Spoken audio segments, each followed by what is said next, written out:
Power star Pawan Kalyan ఎంతో ప్రతిష్టాత్మకంగా దాదాపు 4 ఏళ్లు కష్టపడి విడుదలకు సిద్ధం చేసిన చిత్రం హరిహర వీరమల్లు.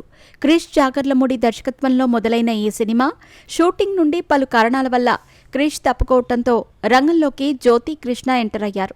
ఈ సినిమా నిర్మాత ఏఎం రత్నం కుమారుడు జ్యోతి కృష్ణ దర్శకత్వ బాధ్యతలను చేపట్టారు.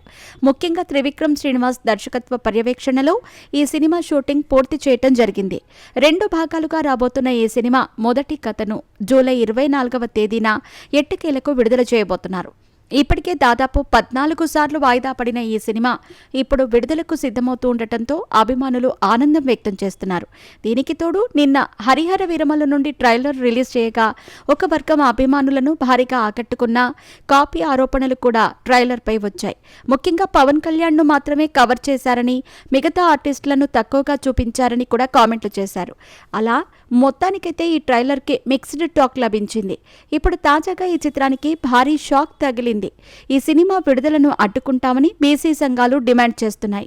అసలు విషయంలోకి వెళితే నిన్న ట్రైలర్ విడుదల చేసిన తర్వాత బీసీ సంఘాలు ఆగ్రహం వ్యక్తం చేశాయి.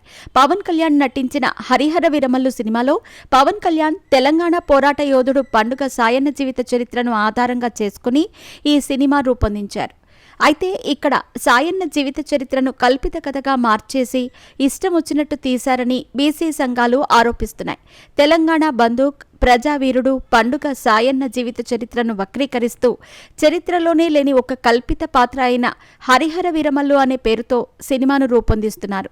ఇది యావత్ బహుజనుల, బీసీల ఆత్మగౌరవానికి అవమానం.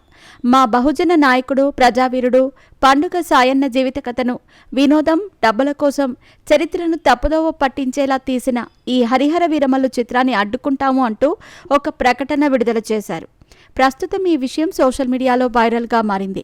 అసలే విడుదల తేదీ దగ్గర పడుతున్న నేపథ్యంలో ఇప్పుడు చిత్ర బృందానికి ఈ కొత్త కష్టాలేంటి అంటూ అభిమానులు ఆశ్చర్యం వ్యక్తం చేస్తున్నారు.